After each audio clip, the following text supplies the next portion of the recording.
In the high-stakes world of hip-hop, December 2023 brought a legal filing that would shake the music industry to its core. Jay-Z, one of music's most powerful figures, faced serious allegations stemming from an incident allegedly occurring 23 years ago. What began as a lawsuit against Sean Diddy Combs took an unexpected turn when it was amended to include the billionaire rapper and businessman. The case begins with Sean Diddy Combs, but soon pulls Jay-Z into its orbit through an amended filing that would pit the word of an anonymous accuser against one of music's most formidable businessmen. What follows is a story of disputed memories, photographic evidence, and legal maneuvers that would raise questions about power, truth, and justice. At its heart lies a fundamental question. What happens when one of hip-hop's most influential voices faces allegations that threaten to rewrite his legacy? The answer would unfold through a complex web of claims and counterclaims, putting millions of dollars, reputations, and the pursuit of justice on the line. The filing. The original filing identified Jay-Z only as Celebrity A, but on December 8, 2023, everything changed. Busby amended the lawsuit, and for the first time, Jay-Z was publicly named as a defendant. This wasn't just another celebrity scandal, this was different. This was Jay-Z, a billionaire businessman, a cultural icon, and one of hip-hop's most calculated figures, being drawn into a case that would test his carefully crafted image. The timing couldn't have been more complex. Diddy was already in custody, facing federal sex trafficking charges and denied bail for the third time.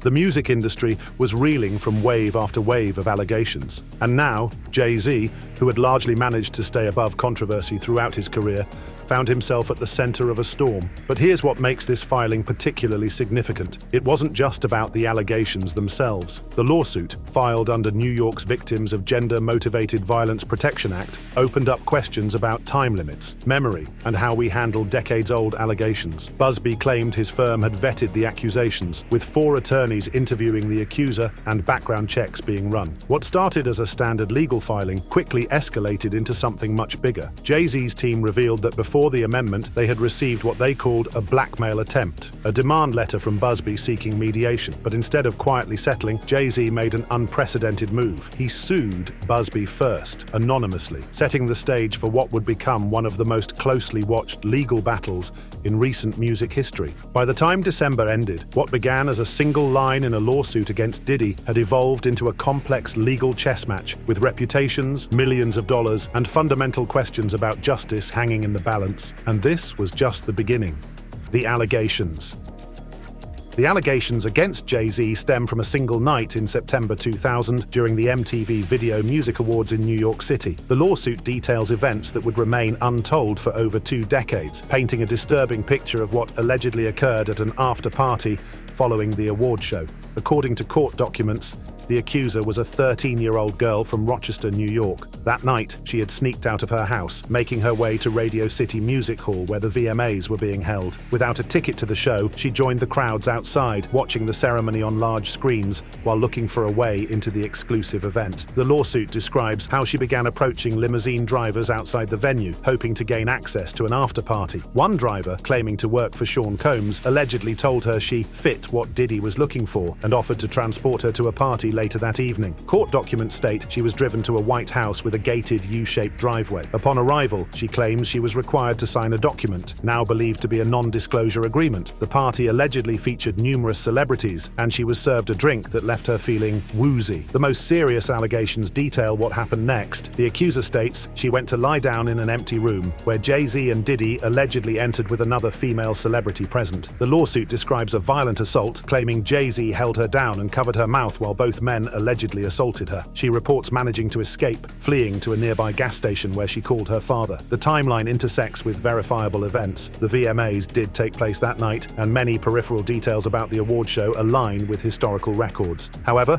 as evidence emerged, crucial elements of this account would face serious challenges from Jay-Z's legal team. As Jay-Z's legal team began their investigation, they would uncover discrepancies that would force everyone to grapple with questions about memory, trauma, and the complexity of decades-old allegations. Jay-Z's response to these accusations would prove as calculated as his approach to everything else in his career, swift, aggressive, and designed to leave no doubt about his position.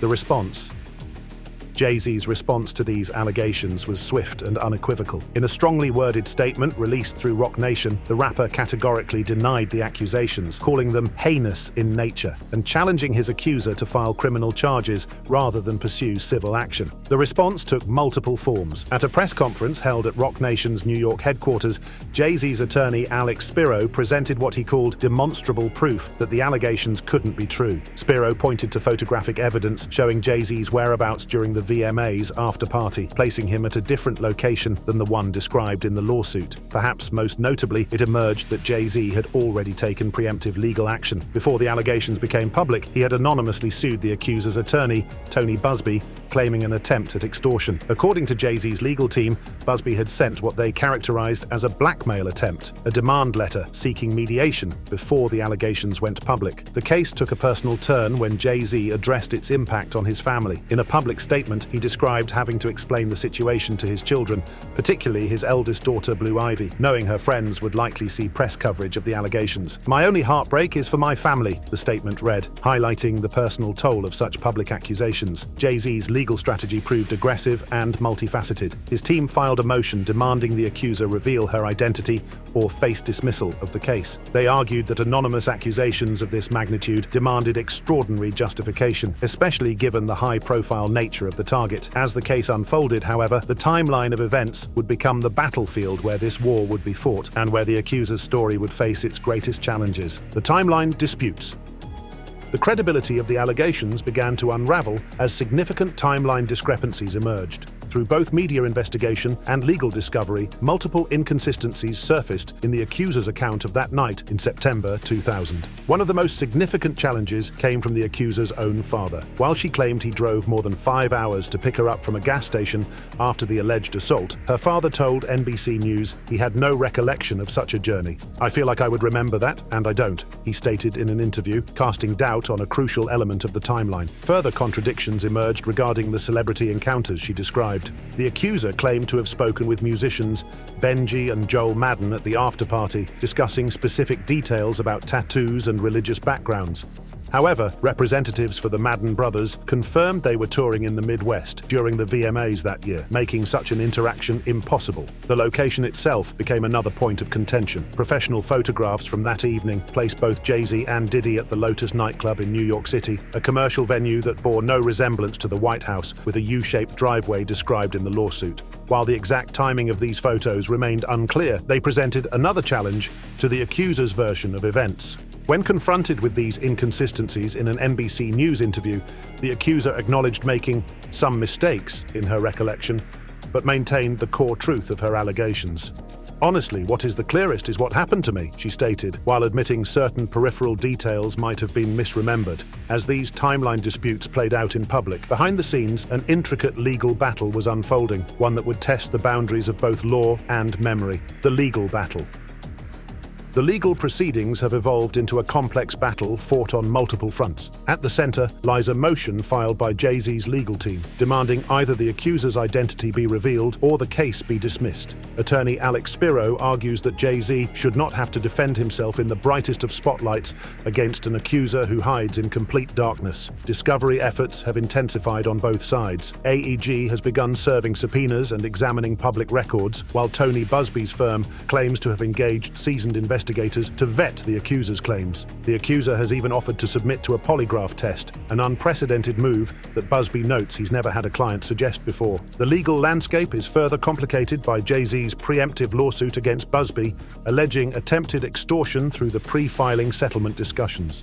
This has led to counter-accusations from Busby's team, who claim Jay-Z is orchestrating a conspiracy of harassment against their firm and the accuser. Expert testimony has begun to play a crucial role. The Rape, Abuse, and Incest National Network, RAIN, has provided context about how trauma can affect memory, particularly in cases involving allegations from decades past. Their input suggests that fragmented or inconsistent memories don't necessarily invalidate claims, a perspective that could influence how the timeline disputes are viewed. reviewed by the court. These proceedings continue to develop against the backdrop of Diddy's criminal case, with federal prosecutors in New York preparing for a May 2025 trial date. The intersection of these cases adds another layer of complexity to an already intricate legal battle. All of this unfolded against the backdrop of Diddy's criminal case, with federal prosecutors preparing for a May 2025 trial. But beyond the immediate legal proceedings, this case had already begun to reshape the landscape of how the music industry handles historical allegations. The implications. So what does this hold for Jay-Z, the music industry, and the public at large? The ramifications of this case extend far beyond the immediate parties involved. As one of the most significant legal challenges to face a hip-hop mogul of Jay-Z's stature, the outcome could reshape how the music industry handles decades-old allegations and claims of misconduct. The case highlights the complex intersection of power, memory, and justice in the modern entertainment landscape. For attorneys and legal experts, it raises crucial questions about the balance between protecting accusers' privacy and defendants' rights to face their accusers. The unprecedented nature of the accuser offering to take a polygraph test may set new precedents for how similar cases are approached in the future. Within the music industry, the reverberations are already being felt. The case appears at a crucial moment as the industry grapples with a wave of accountability following numerous allegations against prominent figures. The connection to the broader Diddy investigation has forced the industry to confront questions about historical behavior and corporate responsibility. For future cases involving historical allegations, this legal battle may serve as a blueprint. The extensive timeline verification efforts, the role of photographic evidence, and the handling of memory inconsistencies could influence how similar cases are approached and vetted before filing. Perhaps most significantly, this case demonstrates how power dynamics in the entertainment industry have shifted. In an era of social media and rapid public opinion shifts, even figures as established as Jay-Z must navigate new terrain when facing serious allegations.